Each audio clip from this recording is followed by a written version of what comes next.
Hoy tenemos el privilegio de tener con nosotros al padre Javier Olivera Rabasi, a quien agradecemos profundamente haber aceptado la invitación de la Asociación Cultural Luz de Trento para impartirnos esta conferencia. También agradecemos a todos ustedes el haber llenado el espacio Ardemans y también al espacio Ardemans habernos permitido celebrar esta conferencia aquí. Bien, el padre Javier Olivera Rabasi es fundador y director del canal Que no te la cuenten, es sacerdote, católico, apostólico y romano. Se graduó como abogado en la Facultad de Derecho de la Universidad de Buenos Aires y en el año 2002 ingresó en el seminario y tras concluir sus primeros años fue enviado a Europa, donde se doctoró en Filosofía por la Pontificia Universidad Lateranense de Roma en 2007, para recibir un año después la ordenación sacerdotal. Se doctoró en Historia y es además profesor universitario en Ciencias Jurídicas y Sociales. Actualmente se desempeña como capellán y vicedirector del proyecto educativo Sede Sapiente de Buenos Aires. También es autor de 11 libros y de varios artículos en publicaciones nacionales y extranjeras. Es miembro de número del cuerpo académico del Instituto de Investigaciones Históricas Juan Manuel de Rosas y cofundador de la Orden de San Elías, que es una sociedad de vida apostólica que tiene por fin la misión ad gentes y el apostolado de la contrarrevolución cultural. Pues bien, antes de dar la palabra al padre Rabasi, y muy contento por haber llenado este espacio, quería hacer un llamamiento para aprovechar situaciones, actos como este, y para que los mismos tengan continuidad. Quería decirles que en la medida de nuestras posibilidades, de las posibilidades de cada uno, es muy importante que militemos, acudiendo y apoyando a las conferencias, actos, campañas, iniciativas que haya, con nuestra presencia. Además, también forma parte de la militancia reenviar, dar a conocer a través de los medios que tenemos a nuestro alcance, el teléfono móvil, las redes sociales y apoyando con iniciativas. Bien, todo ello, pues claro, es fundamental para dar la verdadera batalla cultural. Y no solo es fundamental para esto, sino que es un deber que tenemos para con Dios y para España, un deber gustoso para Dios, España y sobre todo también para los que nos sucederán en el futuro, que queremos dejarles pues una sociedad más cristiana. Sin más preámbulos, ahora sí ya tiene la palabra el padre Olivera Rabasi. Bueno, en primer lugar, muchas gracias por la invitación. La verdad que van a ver a ustedes dando vueltas por allí. Hay unos muchachos, muchachas dando vueltas. Son alumnos del colegio en el que estoy yo, doy clases, los torturo con el latín, con las lenguas clásicas, con la historia. Y hacemos un viaje de fin de curso al final del tiempo de colegio, antes de pasar por la universidad, y qué mejor cosa que, obviamente, visitar la madre patria. Porque para mí es no solamente que es un gusto enorme, sino que también para mí es un deber de justicia, de obligación, de devolverle algo de lo que España hizo por nosotros en América. Bueno, entonces decía que para mí es un deber de justicia hablar en España, especialmente porque cuando uno viene desde afuera, no del tema puntual que voy a hablar hoy, sino cuando uno toca temas acerca de la hispanidad, ve una especie de complejo del hombre y de la mujer española. Como que nos han metido en la cabeza una especie de leyenda negra, de la cual en realidad uno debería descartarla, tirarla por la letrina, y empezar a estar orgulloso de tener sangre española. No solamente la sangre de aquella de hace 5 siglos, me refiero a la conquista y evangelización de América, sino incluso la sangre martirial de los últimos decenios. Para ustedes quizás es fácil y muy sencillo, pero para mí se me pone la piel de gallina que alguien venga y me diga, padre, yo soy sobrino nieto de un mártir de la Cruzada Española. Y yo digo, ¿ustedes se dan cuenta de lo que significa eso? Creo que capaz que algunos no terminan de comprenderlo, ¿no? Así como uno dice, bueno, uno estuvo hace poquito con unos muchachos en el Alcázar o cerquita, bueno, no fuimos a ver el Alcázar porque ya me parece que no tiene sentido estar derrochando el dinero ahí adentro por la tontera que han hecho. Pero el hecho de estar ahí y darse cuenta en la Catedral de Toledo que está la Virgen del Alcázar, manchada con sangre, intentando ser defendida ante el asedio de los rojos, y ahí a mí se me cae una lágrima realmente. Entonces, bueno, hay que tener un sano orgullo de tener sangre española y a su vez también dar gracias a Dios porque uno conoce la verdadera historia. No es por mérito propio, hemos sido elegidos, sí, por gracia de Dios, familiarmente o por nuestra educación, conocemos nuestra verdadera historia patria. Bien, hoy quería hablar, me invitó la gente de Luz de Trento, agradezco mucho la invitación. Estábamos de paso con estos muchachos por aquí y me pidieron dar una conferencia y les dije, miren, yo voy a preparar una conferencia para Valencia, que es pasado mañana, que no quería, como dicen los chicos, espoliar, ¿no? Ahora, pero sí hay una conferencia sobre los temas que habitualmente intento hablar, que se titula así, no queremos que éste reine sobre nosotros. Espero que se puedan ver algo las imágenes, pero la conferencia es bastante sencilla y es una especie de meditación acerca de la propia historia de la Iglesia y de esta revolución anticristiana que venimos sufriendo desde el principio de los siglos. El título de la conferencia, obviamente, no queremos que éste reine sobre nosotros, nos remite al Evangelio de San Lucas, al evangelista que a su vez es médico. Más puntualmente al capítulo 19, en el cual se nos narra la parábola que nuestro Señor Jesucristo predicó muy probablemente en casa de Zaqueo, el pequeño Zaqueo, el pequeño publicano que había querido ver al Rey de Reyes, al Señor de Señores, la famosa llamada parábola de las minas, en la cual se hace referencia no a la primera venida del Rey Mesías, sino al segundo y final advenimiento, a la segunda venida de nuestro Señor Jesucristo. Seguramente lo recordamos, un rey deja en administración varias minas y regresa de vuelta a su reino para, al volver, pedir cuenta de la administración. Y llamó, dice, a 10 servidores, entregándoles a cada uno una mina para explotarla. Pero al retirarse, este rey, enviaron ellos mismos una embajada al rey para decirle lo siguiente: no queremos que éste reine sobre nosotros. Sin embargo, dicen los evangelios que algunos negociaron con las minas y al regreso del rey, uno entregó el doble de lo que se le había dado, otro lo mismo más la mitad y otro solamente lo mismo que había recibido. De los 7 restantes, eran 10, no se dice nada. Y así termina el texto de la parábola de San Lucas, narrada por San Lucas, de las minas. En cuanto a mis enemigos, dice el rey, los que no han querido que yo reinase sobre ellos, traedlos aquí mismo y degolladlos en mi presencia. Así de drástico era el príncipe de la paz. Bien, no queremos que éste reine sobre nosotros. Pasemos a la segunda diapositiva. El primer grito, no queremos que éste reine. El rechazo del Hijo de Dios no se da solamente en la historia terrena, aquí abajo, horizontal. Según varios de los santos padres, y conforme también a la tradición de la Iglesia con T mayúscula, ese grito del non serviam, siguiente, no serviré, resonó por primera vez en los orígenes de lo que se puede llamar la metahistoria. Cuando Dios nuestro Señor, en su infinita misericordia y en atención a la redención, al pecado original, comunicó a los ángeles el modo, la manera en que iba a redimir al género humano a partir de la Santísima Virgen María. Siguiente. Conocemos la cita. Apocalipsis 12. Y una gran señal apareció en el cielo.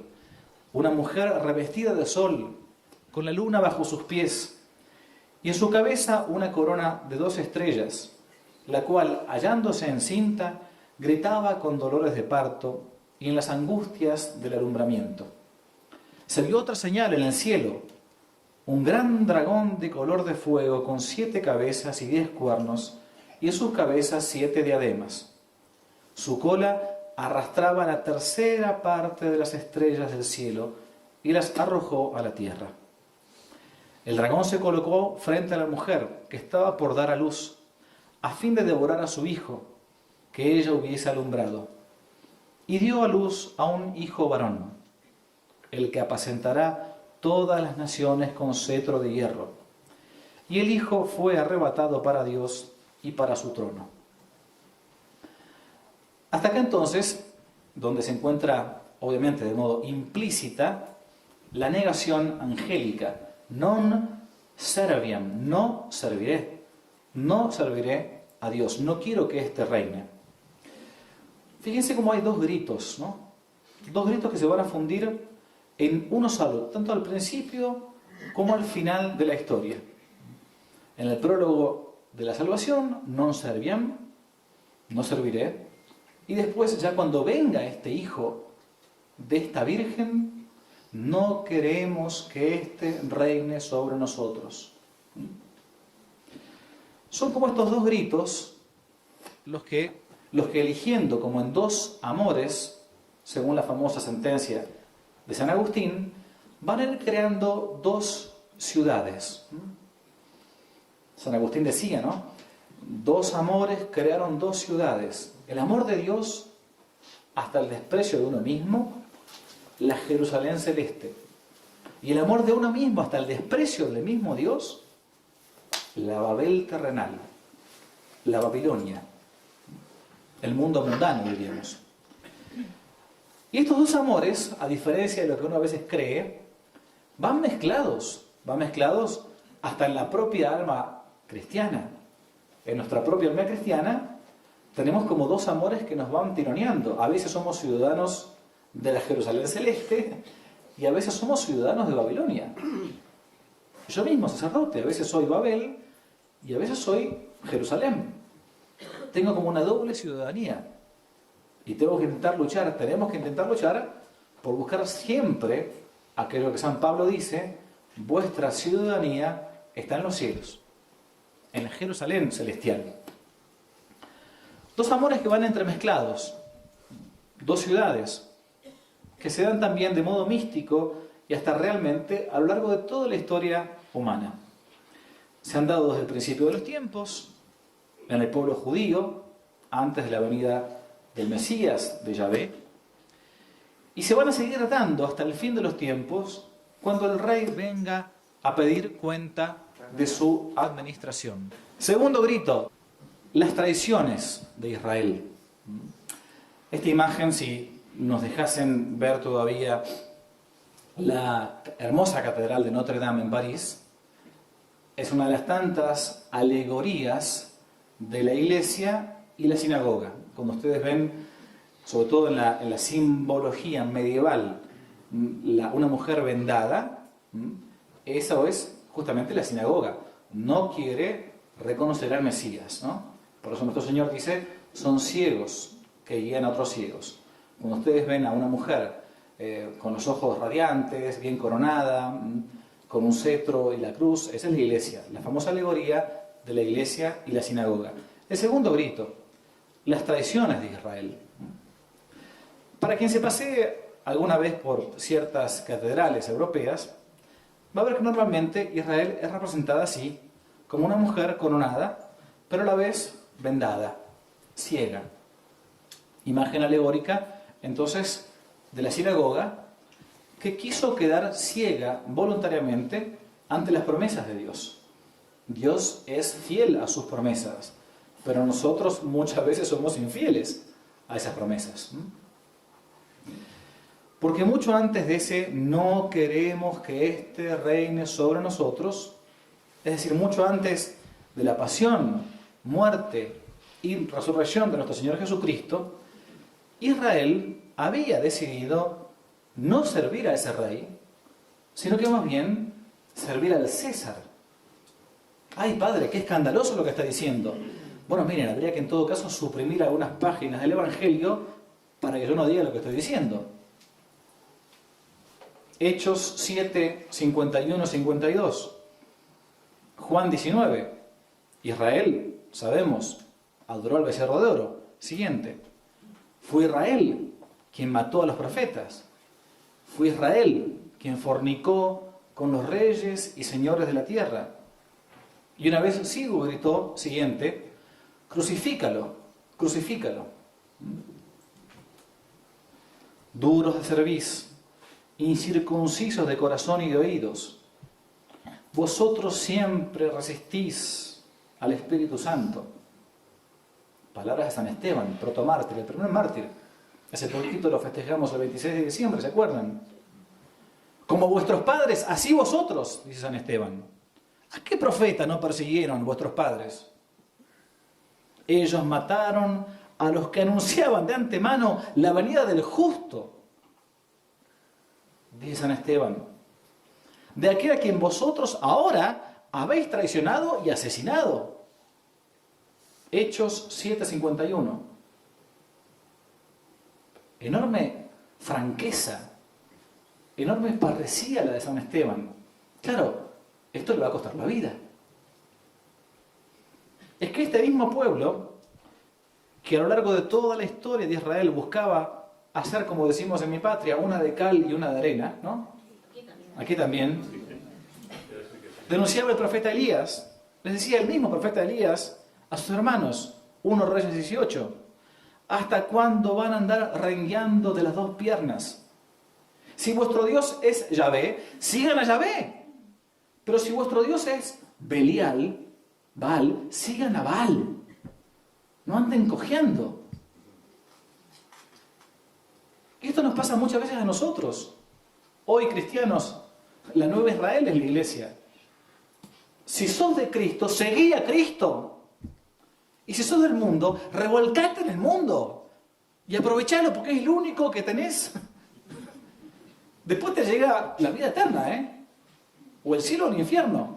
Pero hay cristianos que están en el punto medio, que no son ni católicos ni son mundanos. Es un espanto eso, porque son infelices. Son medias tintas, ¿no? Esto es lo que dice el profeta Elías. Si vuestro Dios es Baal, sigan a Baal. Si vuestro Dios es Yahvé, sigan a Yahvé. Pero basta de andar rengueando de las dos patas. El tercer grito, siguiente. El grito de Grecia y Roma. Terminado el tiempo de Israel, vendrá el tiempo de las naciones, como decía San Pablo. Es decir, el tiempo de los gentiles. Las misiones adyentes implican eso, ir a los gentiles, a los que no venían del judaísmo, ¿no? Porque después de la venida del rey Mesías, la antigua alianza quedaba perimida. Santo Tomás mismo dice que la ley antigua, después de la venida del Señor, es lex mortua et mortífera. No tiene más sentido. No tenemos el mismo Dios que los musulmanes nosotros. No tenemos el mismo Dios que los judíos nosotros. Nuestro Dios es uno y trino. Nuestro Dios se hizo hombre. Por eso cuando a veces uno dice por ahí, adoramos al mismo Dios. Macanas son esas. El nuestro se hizo hombre. Ahora, si ellos aceptan el mismo, se hicieron cristianos entonces. Mientras tanto hay que evangelizarlos, para que se salven. Dios nuestro Señor, es cierto, aprovechando los verdaderos seminaverbi, las verdaderas semillas del verbo, esparcidas por su pura prodigalidad en la cultura greco-romana, los va a aprovechar a los griegos y a los romanos para hacer de estos pueblos, San Pablo dice, pueblos preordinati, preordenados. En griego es mucho más fuerte. Es un participio perfecto, tetakmenoi, perfectamente ordenados de San Pablo para la salvación, para la vida eterna, para que estos pueblos alaben rápidamente al Dios verdadero apenas se les predique la buena nueva. Tanto así que los va a colocar algunos de sus poetas, siguiente, en aquella anhelada edad de oro, como narró Virgilio en la famosa cuarta égloga. Ya del canto de Cumas llega la edad postrera. Ya de nuevo nace un gran orden de los siglos. Ya vuelve también la Virgen. Vuelven los reinos de Saturno. Todo esto es Virgilio, un pagano, ¿eh? Ya una nueva progenie es enviada desde lo alto del cielo. Fue Roma, la Roma eterna, siguiente, con todo su orden latino, con su legado griego, la que gracias al legado lingüístico y a la cultura griega, a los caminos de Roma, a la omnipresencia imperial, va a permitir que como un reguero de pólvora, inmediatamente casi se diseminase el Evangelio por todo el orbe conocido. Aquí mismo en España, rápidamente llega la primera evangelización con el patrón Santiago, el apóstol. Y algunos hasta dicen, hasta con San Pablo, ¿no? En Tarrasa, Tarragona hoy. Pero también fue Roma la que apenas visto que el Rey de Reyes no quería disputar su trono con los dioses y señores de la tierra, como dice el Salmo, va a ser la misma Roma la que va a comenzar a perseguir a los primeros cristianos por adorar al único Dios verdadero, al único Dios que debe ser servido. Tanto era así, siguiente, que los primeros mártires del cristianismo ante el Imperio Romano eran asesinados bajo el título de ateísmo. ¿Por qué? Porque no estaban dispuestos a decir que el Dios cristiano tenía el mismo valor que Apolo, que Juno, que los dioses de la India. Hoy serían tildados de fundamentalistas, porque no respetaban a otros dioses. Decían, los otros dioses son falsos. Yo podré respetar a las personas, pero un cristiano no respeta el error. El error no tiene derechos. El error, en todo caso, es tolerado. 2 más 2, ¿cuánto es? 4. Y si uno dice 5, bueno, yo no voy a pegarle a mi hijo porque, bueno, a veces puede ser, pero porque dijo 5, para que aprenda. Pero bueno, es un error, no puedo aceptar que está bien 2 más 2 son 5. Eso es una novela orwelliana. 2 más 2 son 4. Yo respetaré a la persona, pero el error no tiene derechos. Podré tolerarlo, como se dice en derecho, pro bono pacis, por el bien de la paz, ¿no? Ricos, pobres, ancianos, hombres y mujeres llegaron a ofrendar sus vidas al grito de non possumus. No podemos, no podemos. No podían servir a otro rey que no fuese el verdadero Rey de Reyes. Y así entonces iban al martirio, es decir, al supremo testimonio, como narra uno de los padres de la iglesia, Eusebio de Cesarea, primeros autores en realidad. Siguiente.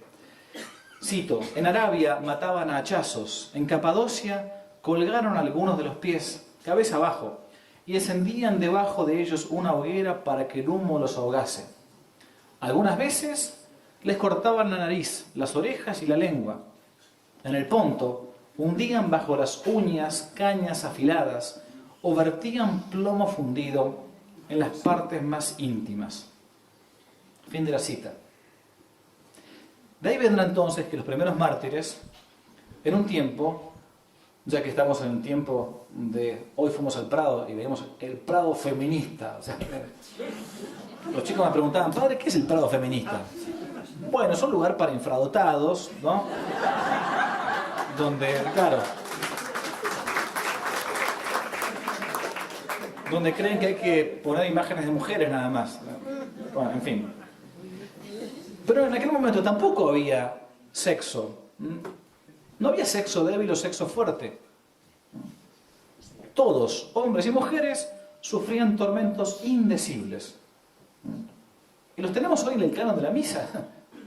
Cuando dicen, no, que antiguamente la mujer era menospreciada. Escúchame, ustedes nunca han leído, o nunca han escuchado al menos una parte, la gente no escucha la misa, por cierto, ¿no? O no atiende, esta es mi hipótesis, ¿no?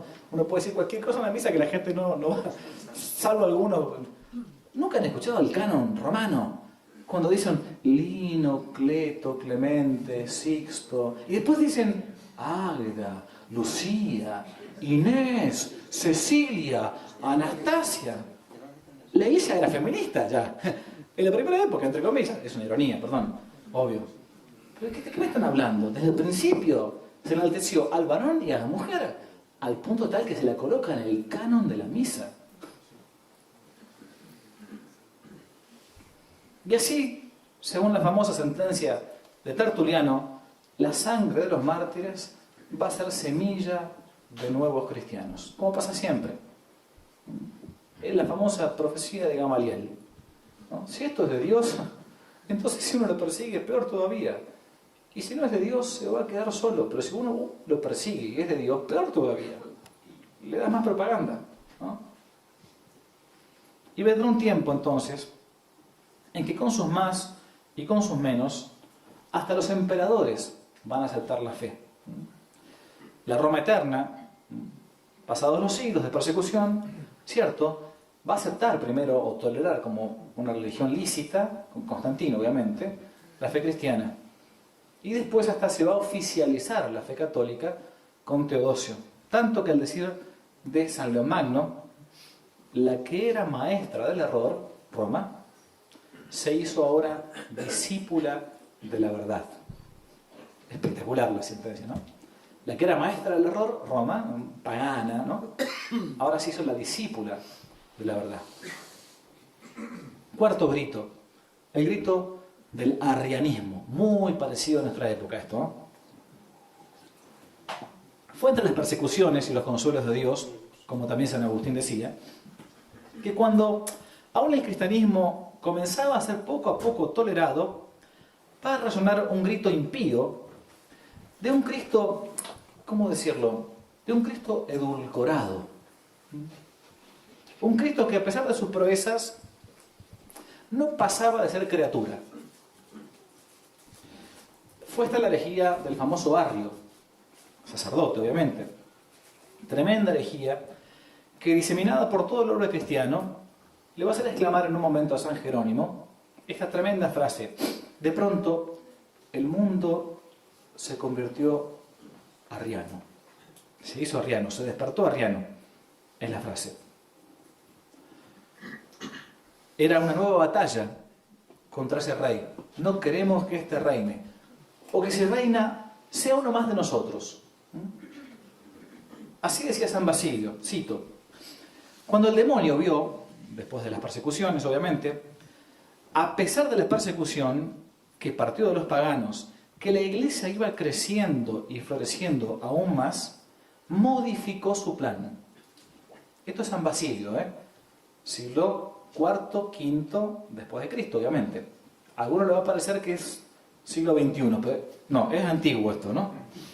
La iglesia parece que iba creciendo, dice San Basilio, y entonces el demonio modificó su plan y ya no luchó abiertamente, sino que preparó la persecución secreta, escondiendo su traición bajo el nombre que lleváis, es decir, el nombre de cristianos. De manera que sufrimos lo mismo que en sus días sufrieron nuestros padres, la persecución, pero eso no parece ser por Cristo, puesto que también los perseguidores llevan el nombre de cristianos. Fin de la cita. El cuadro parecía imposible. La mayor parte de los obispos del mundo conocido, adhería a la herejía arriana. Dios estaba ya lejos, Jesucristo era un gran hombre, un superhombre, pero no era Dios. Una herejía ya no en moral, en dogma tremenda. El mismo Papa había firmado un credo que si no era completamente arriano, era semi-arriano. Y apenas un par de obispos se mantenían fieles a la fe verdadera junto con el pueblo. Lo que al gran San Atanasio le hacía decir la famosa frase: ellos tienen los templos, pero nosotros tenemos la fe. Ellos tienen los templos, nosotros la fe. Fue, según narra el gran cardenal Newman, San John Henry Newman, fue el pueblo fiel quien mantuvo lo que se conoce en teología como el sensus fidei fidelium, el sentido de la fe de los fieles, que como ese instinto, ese olfato, ¿no?, que el bautizado normal tiene y que a veces algún cura o algún obispo parece que pasó el COVID y perdió el olfato.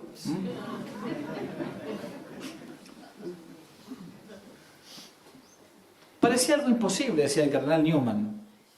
Cito al cardenal Newman: el pueblo católico, a lo largo y a lo ancho de la cristiandad, fue obstinado campeón de la verdad católica.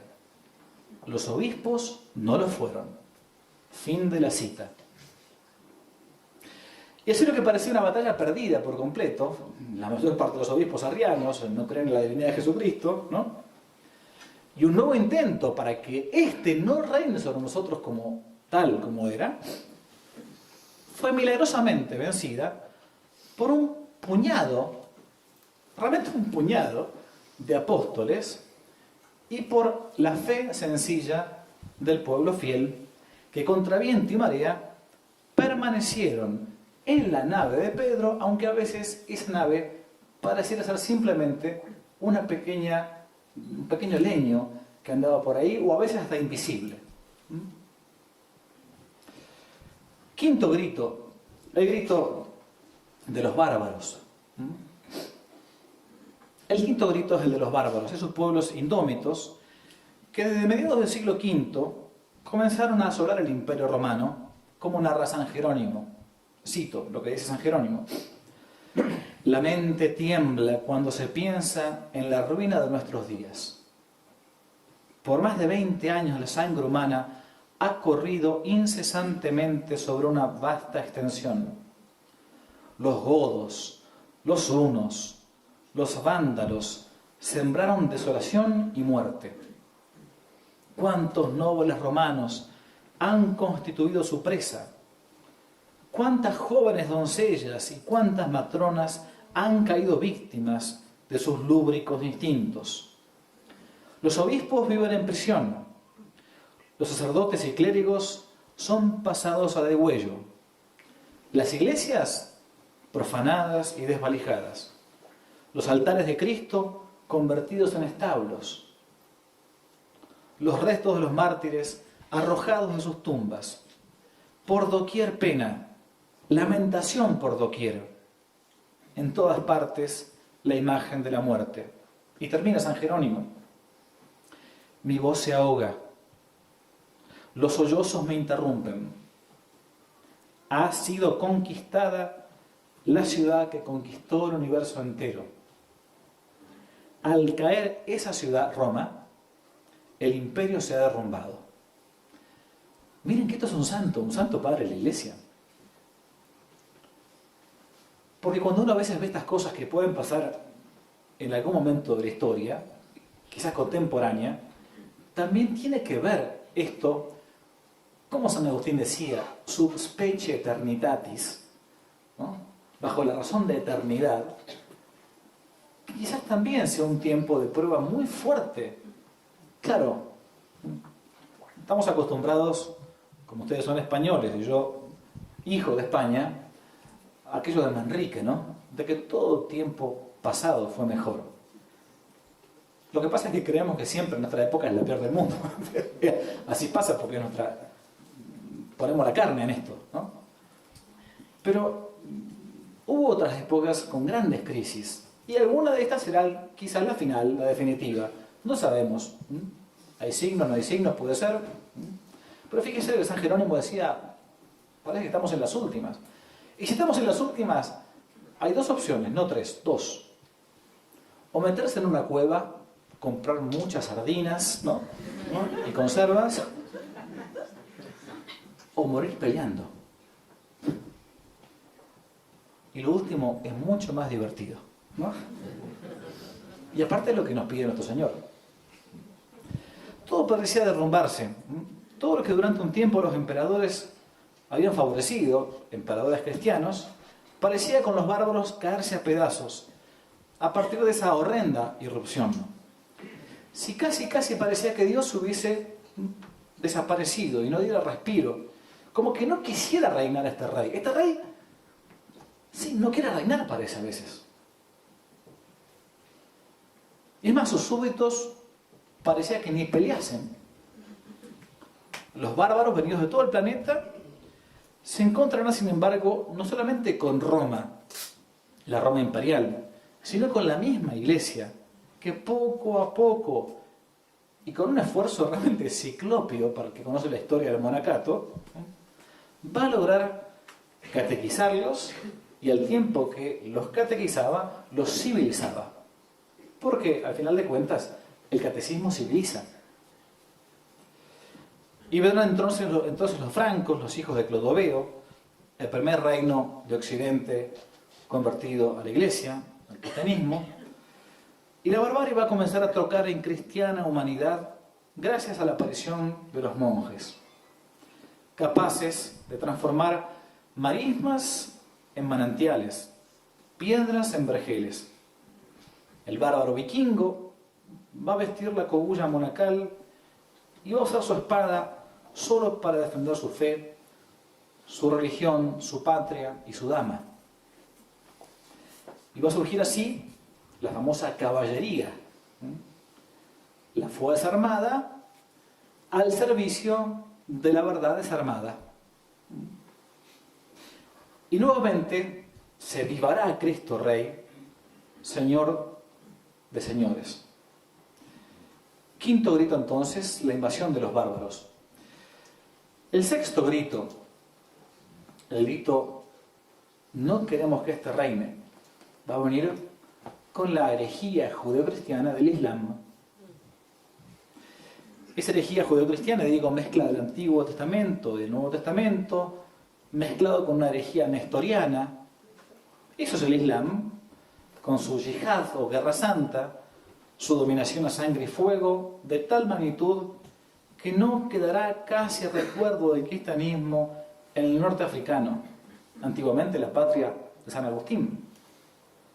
Hoy estábamos con unos muchachos viendo en el Prado varios cuadros hermosos de Santa Catalina de Alejandría.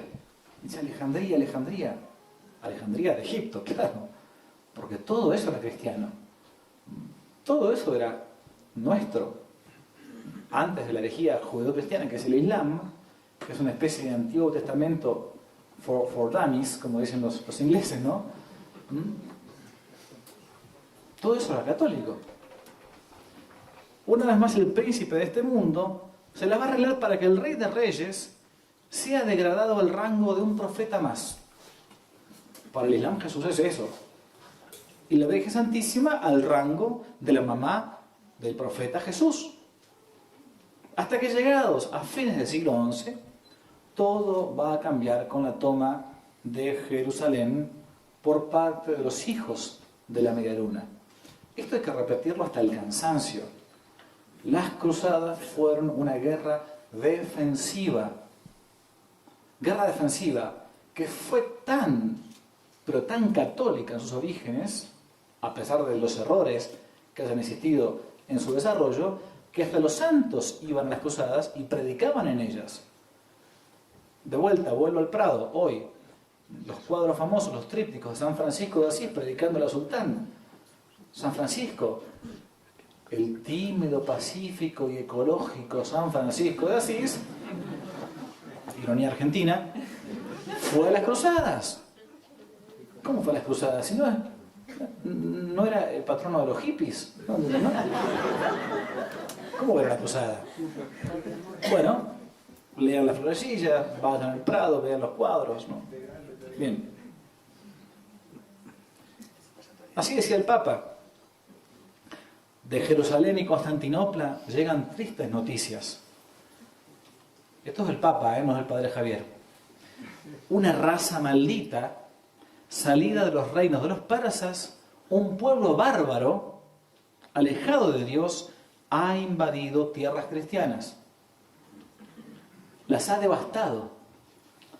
Los invasores ensucian los altares, circuncidan a los cristianos y derraman sangre de circuncisión sobre las pilas bautismales. si queréis salvar vuestras almas, les decía a los príncipes cristianos en Clermont, en Francia, acá no muy lejos, debéis cambiar de proceder.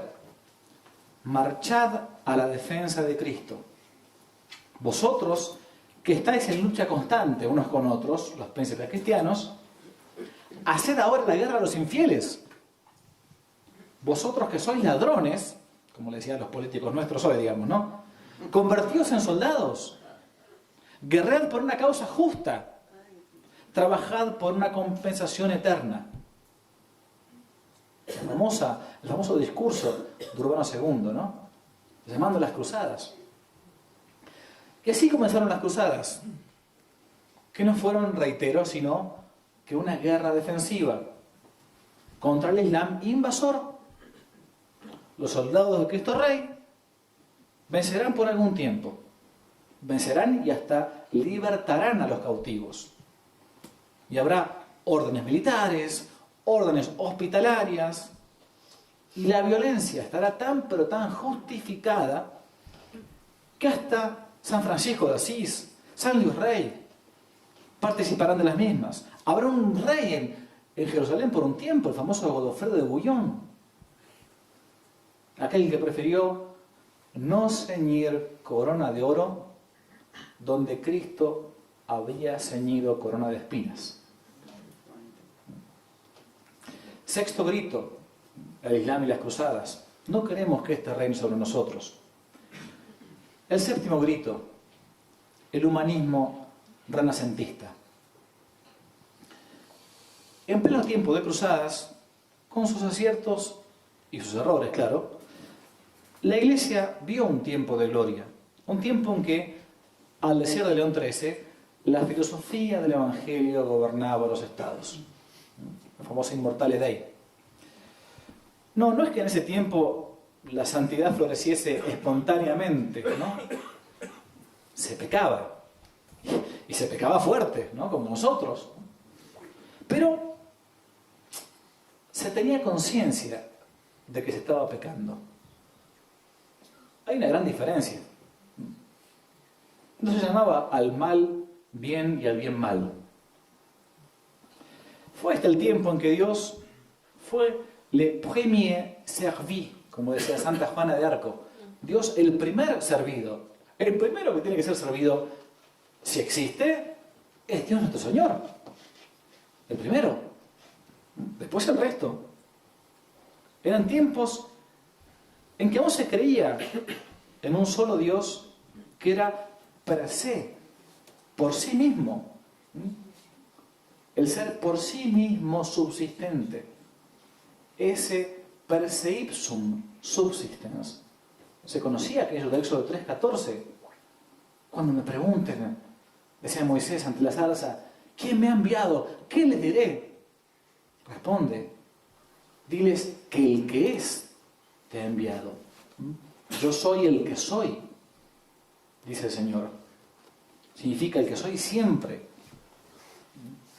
El que no soy causado, el ser incausado, el ser no participado que participa en las criaturas.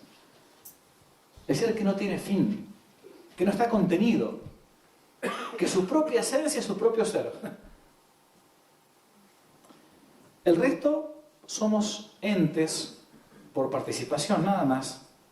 Fue un tiempo en el cual floreció la sabiduría del más santo entre los sabios y el más sabio entre los santos.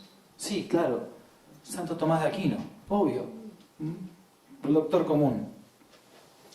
Pero fue también después de este tiempo en que el centro poco a poco comenzó a perderse y por un escepticismo sumado a ambiciones políticas de los rayosuelos de turno, el hombre comenzó a perder su centro. ¿Para qué? Para centrarse en sí mismo. El antropocentrismo, ¿no? Es el grito como de Prometeo, que busca siempre desencadenarse. Así, desde la pintura a la música, desde la literatura a la filosofía, pasando incluso por la espiritualidad y el derecho, todo comienza poco a poco a centrarse ya no en Dios, el Rey Supremo, sino en el hombre, el rey de esta tierra. Para lo cual, al decir de uno de estos personajes del Renacimiento, Pico de la Mirandola, nada de lo humano me es ajeno. Seguía Terencio en la sentencia. No queremos que este reine sobre nosotros, dirá tímidamente el hombre del Renacimiento mientras pintaba, por un lado, a la Virgen María, pero después usaba esa misma modelo para pintar a Venus, a Palas Atenea. Por eso un pintor amigo dice que a todas las vírgenes de Botticelli hay que mandarlas a confesarse, ¿no?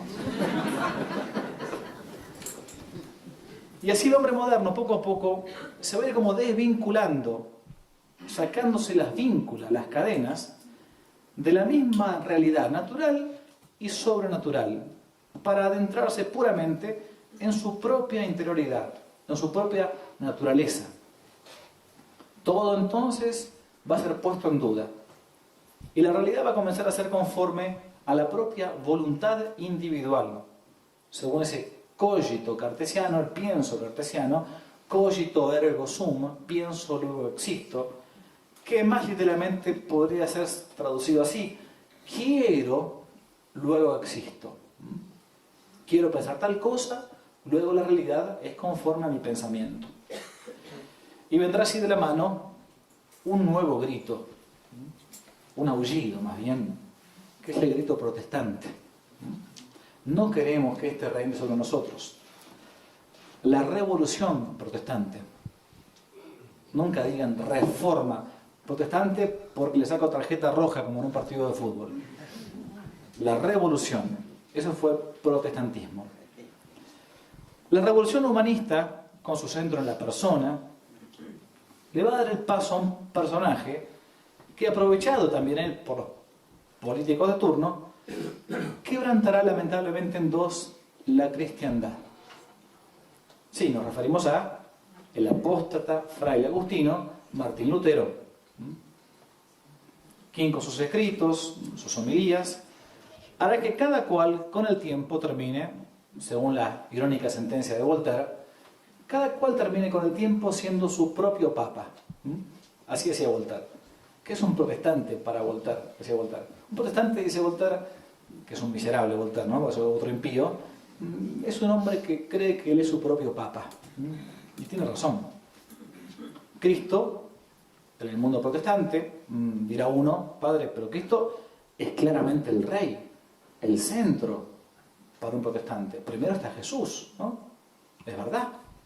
Protestante de buena ley dirá: primero es Cristo, ¿no? Pero es un rey que previamente ha pasado por un tamiz de la subjetividad, de la libre interpretación. Un rey que va a gobernar conforme a las leyes de cada cual y que por ende no reinará más que en una realidad que uno podría decir virtual, la propia. El hombre, según Lutero, lo sabemos, estaba tan pero tan corrompido que su misma inteligencia debía ser desechada. Cito a Lutero: la razón se opone directamente a la fe. Deberían dejarla que se vaya, pues en los creyentes hay que matarla y enterrarla. Es imposible poner de acuerdo la fe con la razón. Has de abandonar tu razón, ignorarla, aniquilarla por completo. De lo contrario, no entrarás en el cielo. Y terminaba con la famosa sentencia: la razón es la prostituta del diablo. Y así, separados del tronco de la iglesia, las ramas poco a poco se irán secando y se van a ir diseminando en diversas sectas que aún, cierto, manteniendo ciertas verdades fundamentales, es verdad, se van a ir separando de la gracia que viene de modo ordinario por los sacramentos, por medio de los sacramentos. Es decir, los protestantes gritarán: Cristo sí, la iglesia no. Algo análogo a lo que en nuestros tiempos algunos como dicen algunos amigos, funcionarios eclesiásticos, quieren hacer llamar al mismo Lutero testigo del Evangelio, queriendo armar una especie de iglesia a la carta, como en un restaurante. Como pasó hace algunos meses, cuando ciertos obispos alemanes, obispos católicos, digamos, amenazaron, esto textual, con hacer un cisma si la iglesia no cambia. ¿No cambia qué cosa? Su postura respecto de los sodomitas, los divorciados vueltos a casar, el sacerdocio femenino, todo esto, ¿no? Si la iglesia no cambia, nos vamos de la iglesia. Yo digo como si estuvieran en la iglesia, ¿no? Como si fueran católicos, lo dicen, ¿no?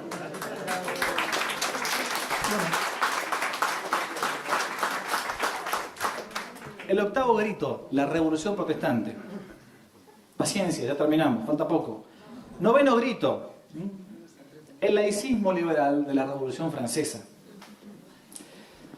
Caldeados ya los ánimos por el subjetivismo imperante, el catolicismo partido en dos y la decadencia del clero del poder político, los, entre comillas, filósofos del siglo de las luces, de vuelta entre comillas, van a ser quienes, como si hubiesen visto claramente el futuro, planean la gran revolución liberal que va a culminar con la sangrientísima Revolución Francesa. Una revolución donde no hubo ni fraternidad, ni igualdad, ni libertad. Fue esta ideología liberal, la clásica, la que, ensalzando la libertad, hará de esta el último fin del hombre, al punto de proclamarlo autosuficiente tanto de la revelación como de la recta razón. Acá yo siempre reitero una famosa frase que a mí me interesó, me impactó mucho, de Chesterton, cuando Chesterton dice, creo que es en Ortodoxia, que después de la venida del Mesías, nuestro Salvador, uno no pasa del mundo sobrenatural al mundo meramente natural, al de Séneca, al de Aristóteles, al de Platón, al de Virgilio. Una vez que viene el Mesías, esa irrupción agresiva de Dios en la historia, porque es súper agresiva, Dios se hace hombre, no nos pide permiso, no lo votaron, se hace hombre, y rompe de modo agresivo en la historia. Dice Chesterton, después de la venida del Mesías, no se pasa del mundo sobrenatural al mundo meramente natural, sino que se pasa del mundo sobrenatural al mundo ya antinatural. Porque, como decía San Agustín, perdón, de vuelta a su cita, caído de Dios, caído de ti mismo. Una vez que uno abandona a Dios, habiéndolo conocido, ya no pasa. Ojalá volvieran todos a ser aristotélicos, ciceronianos. Ojalá volvamos al mundo de la filosofía estoica. Más, a los epicúreos si quieren. Ojalá, ni siquiera. Se pasa al mundo antinatural. Porque no es gratuita la caída después de la venida del Señor. Esta revolución dirá, Dios sí, Cristo no, la Iglesia no. Dios sí, Cristo no, la Iglesia no. Claro, ese Dios, el Dios de los deístas, es el Dios de los masones. Un Dios que ni crea, sino que organiza el mundo y lo tira así como una bola de billar, de bowling, ¿no? Para que ruede. Como decía Borges, ¿no? Buen autor, pero impío al final, ¿no? Dios me queda lejos. Está allá, no se preocupa de nosotros. Será la tremenda Revolución Francesa, madre de todas las revoluciones modernas, la que va a arrasar pueblos enteros masacrando a quienes se opongan al progreso, entre comillas, liberal. Como la famosa región de la Vendée, región católica, monárquica, totalmente contrarrevolucionaria, que al grito de Cristo y el Rey, decía un hermoso, uno de los grandes jefes, ¿no? Henri de la Roger-Jacquelin, ¿no? Si avanzo, seguidme, decía este jovencito. Si retrocedo, matadme. Y si muero, vengadme. Si avanzo, seguidme. Vengan atrás mío, vamos. El joven tenía 20 años. Si muero, matadme. Si retrocedo, matadme. Si muero, vengadme. Fue la bandera, esa historia silenciada y que debería ser conocida por todos los católicos del mundo.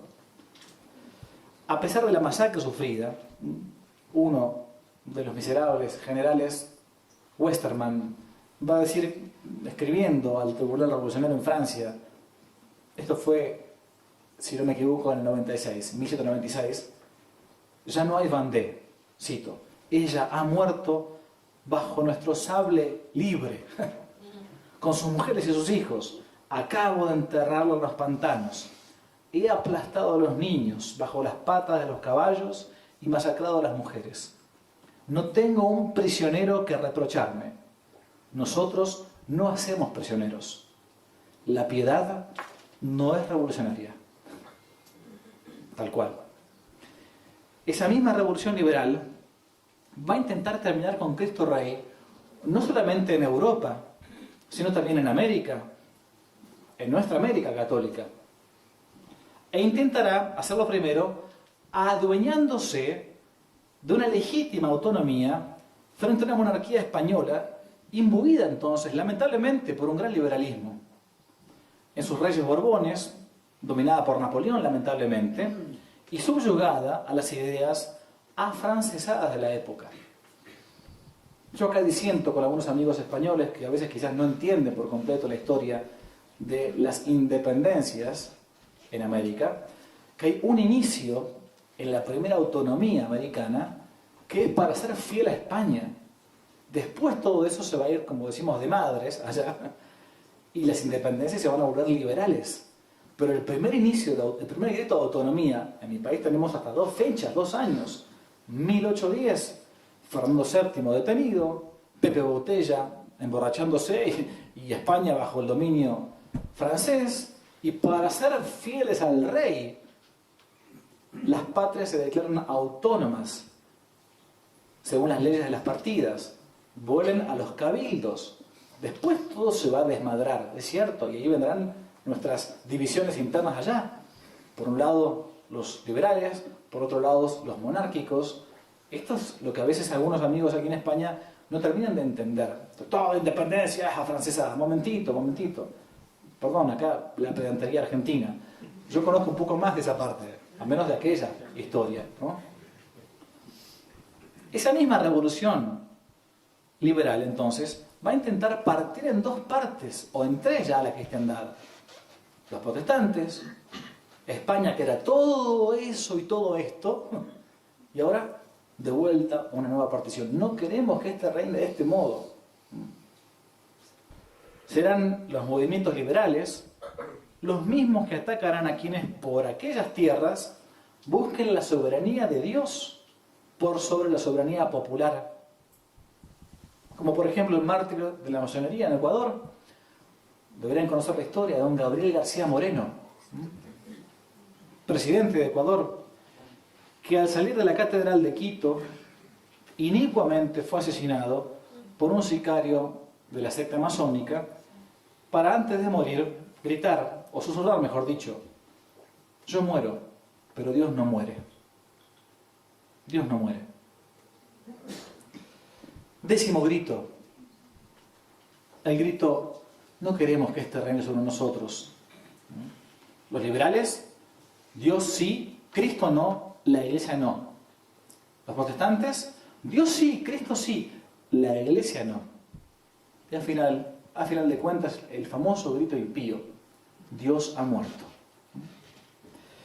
Decía el gran Dostoyevsky, en una novela memorable titulada Demonios o Endemoniados, que de padres liberales nacen hijos comunistas.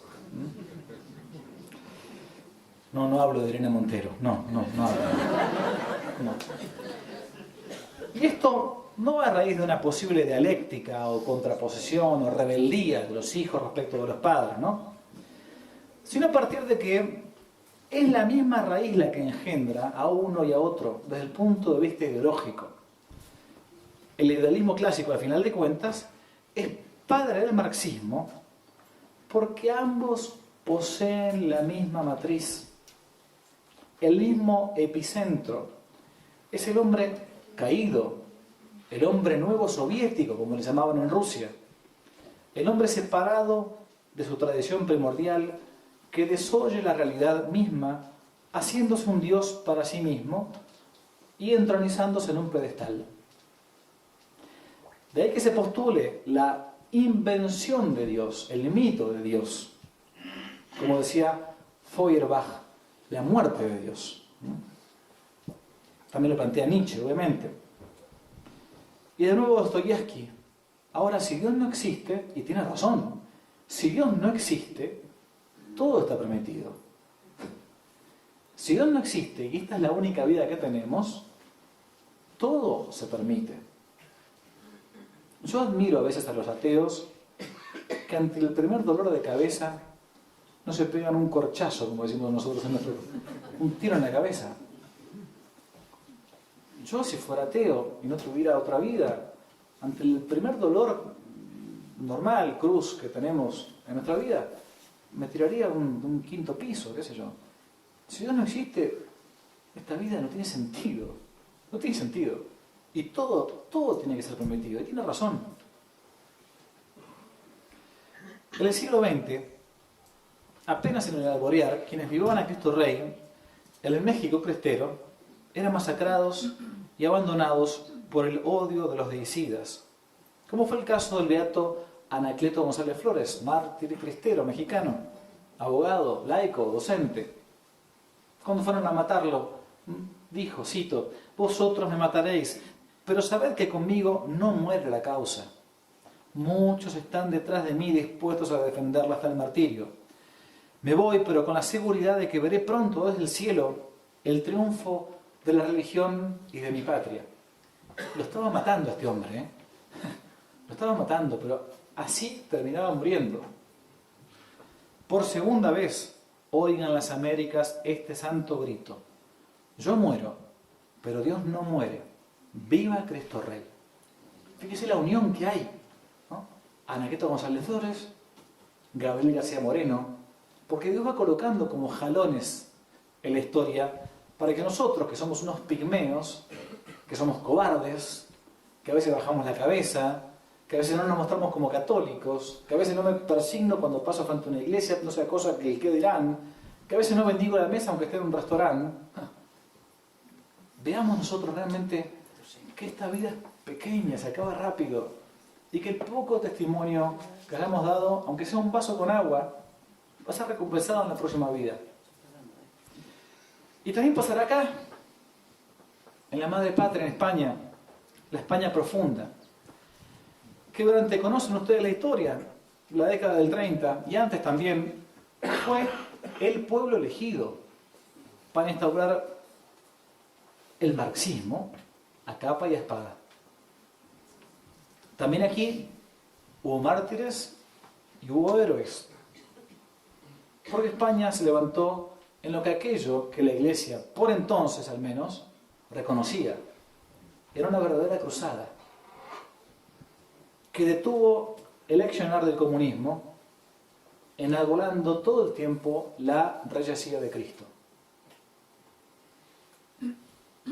Y así, en todos los ámbitos, se va a intentar, tanto en España como en América, vivar a Cristo Rey. Para resumir esta última parte, lo cito con palabras de Pío XII. En los últimos tiempos, quisieron la naturaleza sin la gracia. Cristo sí, la Iglesia no. Revolución protestante. Después Dios sí, Cristo no. Revolución liberal. Y al fin, el grito impío. Dios ha muerto. La revolución comunista. El último grito. No queremos que Cristo reine en la iglesia. Como es de público conocimiento, Cristo ya no reina en los estados, no reina en las universidades, no reina en las escuelas, y lo digo lamentablemente, no reina en muchísimas escuelas o universidades católicas, sociedad anónima. Tienen nombre de eso, pero más vale que seamos claros. Pero uno podría preguntarse hasta ingenuamente, ¿pero Cristo reina hoy en la iglesia? Un gran personaje de nuestra patria, que fue el padre Leonardo Castellani, decía que la iglesia, por ser la nueva Israel, la nueva depositaria de las promesas, al final de los tiempos iría a padecer la misma agonía que padeció la sinagoga antes de la primera venida de nuestro Señor Jesucristo. Es decir, así como antes la sinagoga se había vuelto un sinsentido porque habían transformado la religión de mi padre, decía Jesús, ¿no?, en tradiciones de hombres, Marcos 7, así pasará con la iglesia, decía el padre Castellani. El gran padre Julio Membiel, otro compatriota mío, un hombre realmente con muchísimas luces, gran teólogo, luminaria de la iglesia, en el último párrafo de su último libro antes de morir, titulado así, el libro de la cábala al progresismo. La cábala es esta tradición espuria del mundo judío, esa tradición que se había mezclado con tradiciones incluso no judías, por eso el libro es excelente. Dice, así como el judaísmo se fue prostituyendo en su pensamiento, y eso se conoce como la cábala, eso mismo es hoy el progresismo, el modernismo. Es la prostitución de la doctrina católica. Por eso se llama así el libro, de la cábala al progresismo. En su último libro, que es este, antes de morir, en la última página, dice esta frase: sabemos que el mysterium iniquitatis, el misterio de iniquidad, ya está obrando, pero no sabemos los límites de su poder. Sin embargo, no hay dificultad en admitir que la iglesia de la publicidad pueda ser ganada por el enemigo y convertirse de iglesia católica en iglesia gnóstica.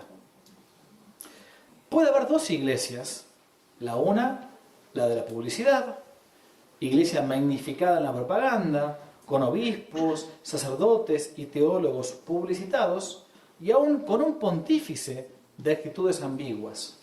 El texto es del año 1974 o 73.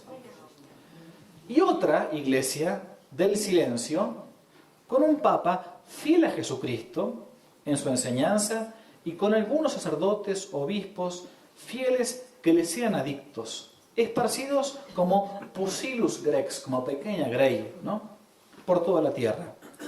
Esta segunda sería la iglesia de las promesas y no aquella primera que pudiera defeccionar. Escuchen lo que dicen.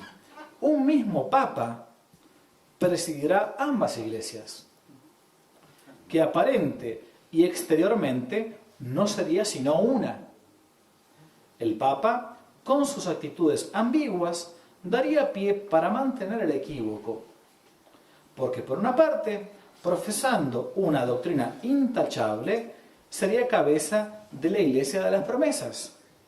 Por otra, produciendo hechos equívocos y aún reprobables, aparecería como alentando la subversión y manteniendo la iglesia gnóstica de la publicidad. Fin de la cita. Esto capaz que pasa en 1000 años, ¿eh? Ojo, no. Sí, estamos años luz, por las dudas.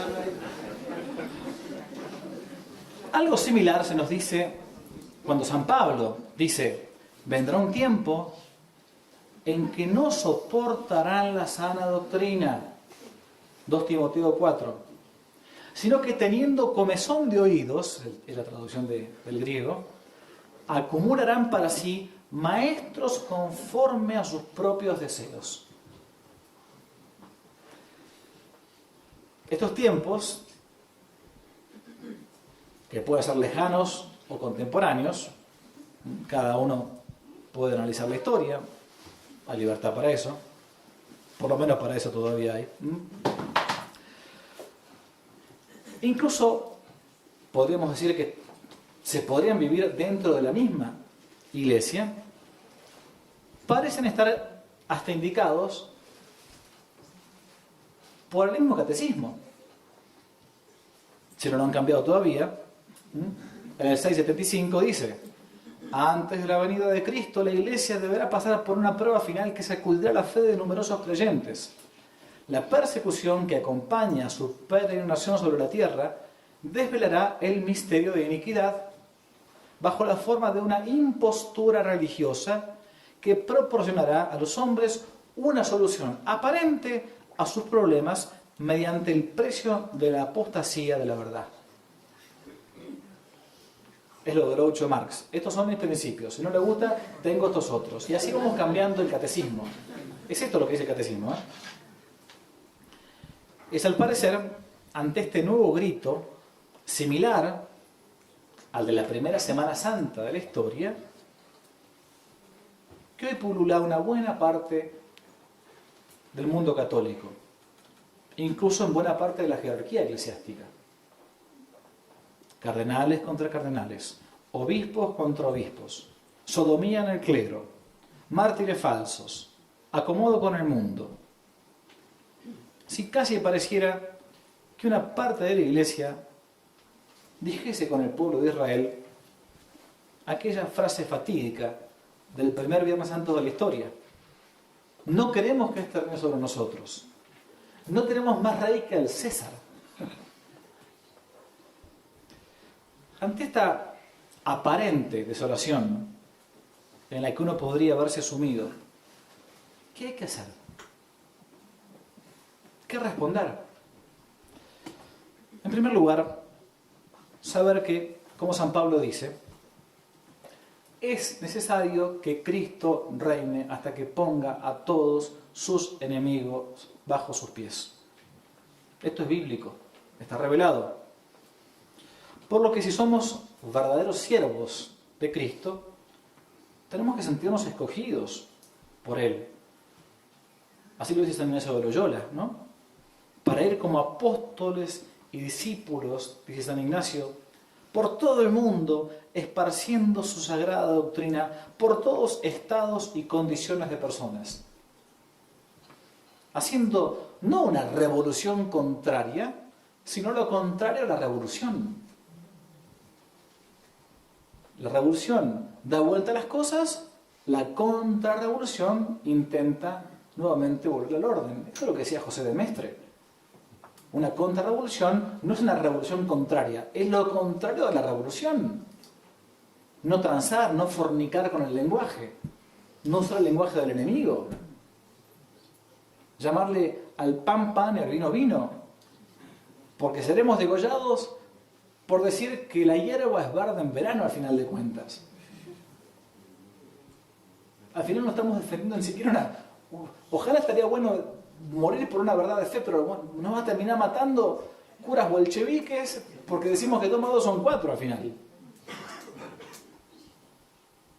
En primer lugar, entonces, buscar que Cristo reine. En segundo lugar, esto es muy consolador, saber que la victoria ya es nuestra.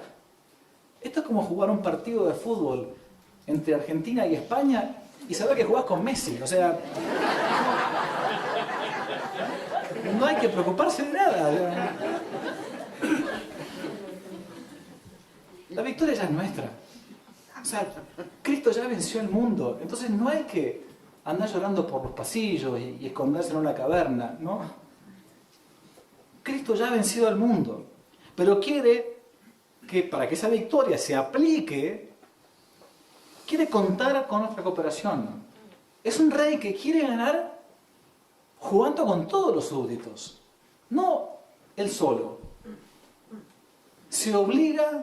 Él mismo se obliga libremente a que nosotros cooperemos con Él. Y nos pide esa cooperación.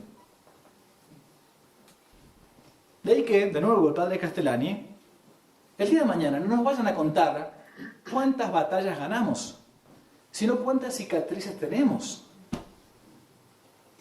Eso nos van a contar cuando lleguemos, si Dios quiere, al día del juicio. A ver, ¿cuántas tenés? ¿Cuántas te hicieron? Ninguna. Para abajo, ¿eh? Y claro, porque no peleaste. Fuiste cobarde. No peleaste. La victoria ya es nuestra. No van a contar tanto cuántas batallas ganamos, sino cuántas cicatrices tenemos. Por último, saber que si la que nos toca librar es la batalla de las batallas, la batalla final, la última, dichoso uno va a luchar, contento uno va a luchar, espalda con espalda, por más que seamos un puñado de hombres, levantando nuestras cabezas, pues está pronta nuestra liberación. Viva Cristo Rey y muchas gracias.